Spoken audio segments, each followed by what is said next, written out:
ನಮಸ್ಕಾರ ಸ್ನೇಹಿತರೆ, my point YouTube ಚಾನಲ್ಗೆ ಸ್ವಾಗತ ಸುಸ್ವಾಗತ.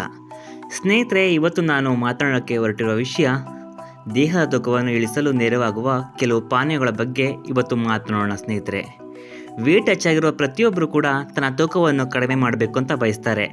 ಅಂಥವರಿಗೆ ನೆರವಾಗುವ ಕೆಲವು ಪಾನೀಯಗಳ ಬಗ್ಗೆ ಮಾತನಾಡೋಣ ಬನ್ನಿ. ಸಾಕಷ್ಟು ಪಾನೀಯಗಳು ತೂಕ ಇಳಿಕೆಯ ಪ್ರಯತ್ನಕ್ಕೆ ನೆರವಾಗ್ತವೆ. ಇಂತಹ ಪಾನೀಯಗಳನ್ನು ಬೆಳಗ್ಗೆ ಸೇವಿಸುವುದು ಇನ್ನಷ್ಟು ಪರಿಣಾಮಕಾರಿ ಪ್ರಯೋಜನ ಒದಗಿಸುತ್ತವೆ ಅಂತ ಭಾವಿಸಲಾಗುತ್ತದೆ. ಅಂತಹ ಕೆಲವು ಪಾನೀಯಗಳ ಬಗ್ಗೆ ತಿಳಿದುಕೊಳ್ಳೋಣ ಬನ್ನಿ. ಬೆಳಗಿನ ಪಾನೀಯಗಳ ಸೇವನೆಯಿಂದಾಗಿ ಚಯಾಪಚಯ ಕ್ರಿಯೆಯನ್ನು ಹೆಚ್ಚಿಸಲು, ಜೀರ್ಣಕ್ರಿಯೆಯನ್ನು ಸುಧಾರಿಸಲು ಮತ್ತು ಕೊಬ್ಬನ್ನು ಸಡಿಲ ಮಾಡಲು ಸಹಾಯ ಮಾಡುತ್ತವೆ. ಅಂತಹ ಪಾನೀಯಗಳ ಬಗ್ಗೆ ತಿಳಿದುಕೊಂಡು ಎಲ್ಲರಿಗೂ ಮಾಹಿತಿಯನ್ನು ಹಂಚೋಣ ಬನ್ನಿ ಸ್ನೇಹಿತರೆ. ಮೊದಲನೆಯದು ಜೀರಿಗೆ ನೀರು.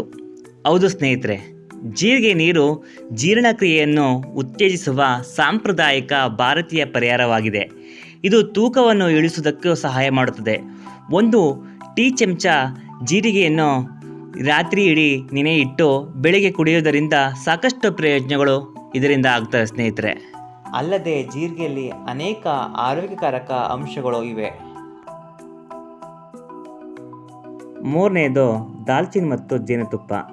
ಒಂದು ಲೋಟ ಬೆಚ್ಚಗಿನ ನೀರಿಗೆ ಅರ್ಧ ಟೀ ಚಮಚ ದಾಲ್ಚಿನ್ನಿ ಪುಡಿ ಮತ್ತು 1 ಟೀ ಚಮಚ ಜೇನುತುಪ್ಪವನ್ನು ಸೇರಿಸಿ ಕುಡಿಯಿರಿ.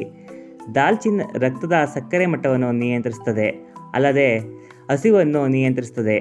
ಜೇನುತುಪ್ಪ ನೈಸರ್ಗಿಕವಾಗಿ ಶಕ್ತಿಯನ್ನು ಹೆಚ್ಚಿಸುತ್ತದೆ. ನಾಲ್ಕನೆಯದು ಶುಂಠಿ ಮತ್ತು ನಿಂಬೆ.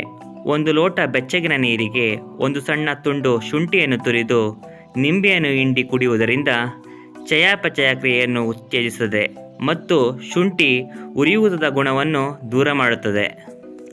ಐದನೇದು ಮೆಂತ್ಯ ನೀರು. ಒಂದು ಟೀ ಚಮಚ ಮೆಂತ್ಯ ಬೀಜಗಳನ್ನು ರಾತ್ರಿವಿಡೀ ನೀರಿನಲ್ಲಿ ನೆನೆಸಿ ಬೆಳಿಗ್ಗೆ ಅದನ್ನು ಸೋರಿಸಿ ಕುಡಿಯಿರಿ. ಮೆಂತ್ಯವು ಫೈಬರ್ನಲ್ಲಿ ಸಮೃದ್ಧಿಯಾಗಿದ್ದು ಇದು ಹಸಿವನ್ನು ನಿಗ್ರಹಿಸುತ್ತದೆ. ರಕ್ತದಲ್ಲಿನ ಸಕ್ಕರೆ ಮಟ್ಟವನ್ನು ಸಮತೋಲನಗೊಳಿಸಲು ಸಹಾಯ ಮಾಡುತ್ತದೆ. ಆರನೇದು ಅರಿಶಿಣ ಮತ್ತು ಕರಿಮೆಣಸು. ಅರ್ಧ ಟೀ ಚಮಚ ಅರಿಶಿಣ ಪುಡಿ ಮತ್ತು 1 ಚಿಟಿಕೆ ಕರಿಮೆಣಸನ್ನು ಬೆಚ್ಚಗಿನ ನೀರಿನಲ್ಲಿ ಮಿಶ್ರಣ ಮಾಡಿ ಕುಡಿಯಿರಿ. ಅರಿಶಿಣ ಕೊಬ್ಬನ್ನು ಸುಡಲು ನೆರವಾಗುತ್ತದೆ. ಕರಿಮೆಣಸು ಪೋಷಕಾಂಶಗಳನ್ನು ಹೀರಿಕೊಳ್ಳಲು ಸಹಾಯ ಮಾಡುತ್ತದೆ. ಏಳನೆಯದು ನಿಂಬೆ ಮತ್ತು ಜೇನುತುಪ್ಪ. ತೂಕ ಇಳಿಸುವ ಪ್ರಯತ್ನದಲ್ಲಿ ಇರುವವರಿಗೆ ಇದು ಉತ್ತಮ ಪಾನೀಯವಾಗಿದೆ. ಬೆಚ್ಚಗಿನ ನೀರಿಗೆ ಅರ್ಧ ನಿಂಬೆ ರಸವನ್ನು ಹಿಂಡಿ 1 ಟೀ ಚಮಚ ಜೇನುತುಪ್ಪವನ್ನು ಸೇರಿಸಿ ಕುಡಿಯಿರಿ. ಈ ರೀತಿ ಕುಡಿಯುವುದರಿಂದ ದೇಹದ ತೂಕವನ್ನು ನಿಧಾನವಾಗಿ ಇಳಿಸಬಹುದು. ನೋಡಿದ್ರಲ್ಲ ಸ್ನೇಹಿತರೆ, ಈ ಎಲ್ಲ ಪಾನೀಯಗಳನ್ನು ಕುಡಿಯುವುದರಿಂದ ದೇಹದ ತೂಕವನ್ನು ನಿಧಾನವಾಗಿ ಇಳಿಸಬಹುದು ಅಂತ ಹೇಳ್ತಾ ಈ ವಿಡಿಯೋನ ಮುಗಿಸ್ತಾ ಇದ್ದೀನಿ. ಮತ್ತೊಂದು ವಿಡಿಯೋದಲ್ಲಿ ಸಿಗ್ತೀನಿ. ನಮಸ್ಕಾರ.